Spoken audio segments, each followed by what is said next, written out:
Hello students, this is exercise number 19 of the Progressive Monthly Magazine August 2021 on the speed of 100 words per minute. Start. Sir, now I come to the last 2 points. The Finance Minister has announced modification of Section 115 to export companies.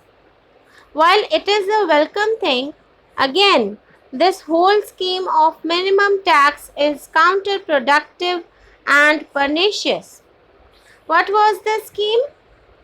Investment allowance was given. Some companies grew in size 8 times, 10 times, and did not pay tax because they took advantage of these provisions. Now, there was an uproar, and you said that whatever our profits, 30% we have to pay.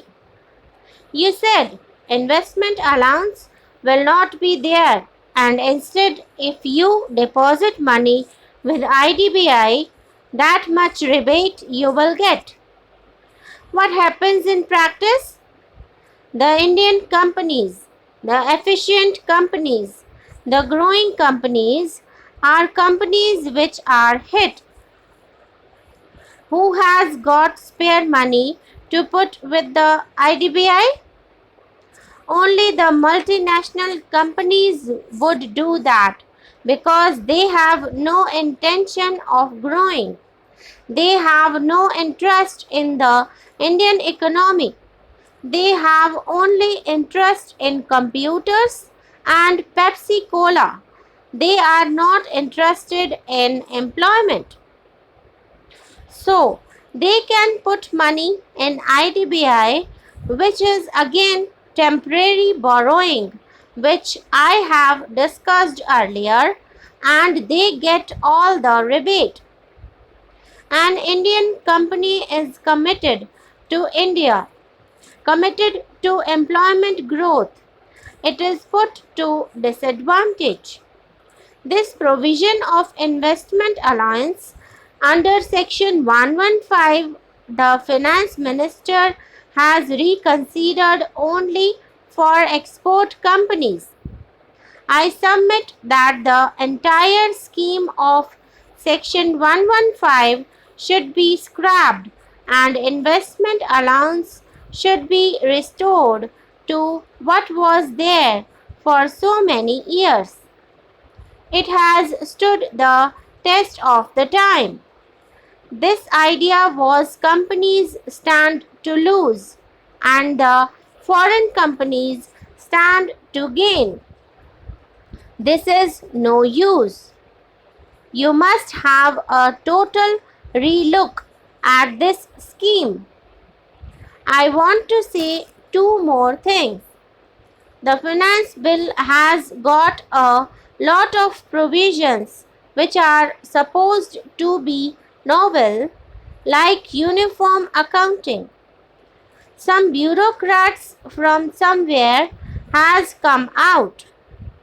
What is uniform accounting here? It means that everybody must have the same accounting year. It makes no sense in a time when computerization is there, in a time when each tax assessee is given a code number and cross-checking can be done. Sir, it makes no difference to me as a private entrepreneur, but it makes difference to me as member of parliament. Our tax system will be under severe strain. The quality of assessment will go down further. Tax evasion will become more rampant.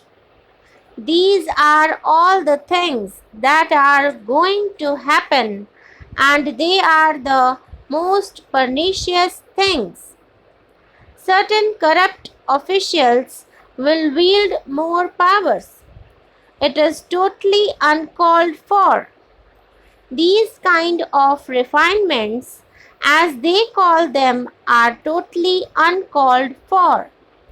The real objective of the direct tax bill should be to effectively collect tax in a simple way.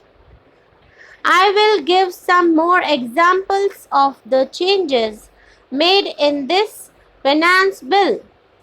For instance, the finance bill, the budget proposal said that for alcohol and scrap, 60% of the sale value will be counted as income. After a lot of noise, the finance minister has been kind enough to bring it down to 35% or 40%.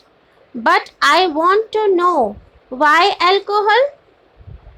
What will happen in a mechanism like this is that the sale proceeds will be shown at a lesser value and the government will not get the tax. This kind of refinements are not understood.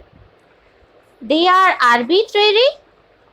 Why can't the income tax officer do an assessment for which he is paid? It is wholly uncalled for. I request section 44AC should be totally deleted. It is a pernicious section. Finally, I come to a point of search, seizure, and raids, popularly called raids and enforcement machinery. In early 1960s, a proposal was introduced in this Income Tax Act that due to rampant evasion, income tax authority should have the power to search the premises of a tax assessee and to seize any documents which show revenue concealment. Sir, I would like to know from the finance minister the total amount spent on searches and seizures in the last 27 years and the total revenue, if any, the government was able to get as a result of these searches and seizures. Every time we read about some big business houses or monopoly houses being not good, and when a monopoly house was raided, it becomes a big news. That is only done sometime to have sensational news for public. But what do we see today? One day we read in the paper, the name is that Mr. So and so has been raided and so much concealment of income has been found. By this, we have successfully destroyed his reputation, whatever he had in the social circles.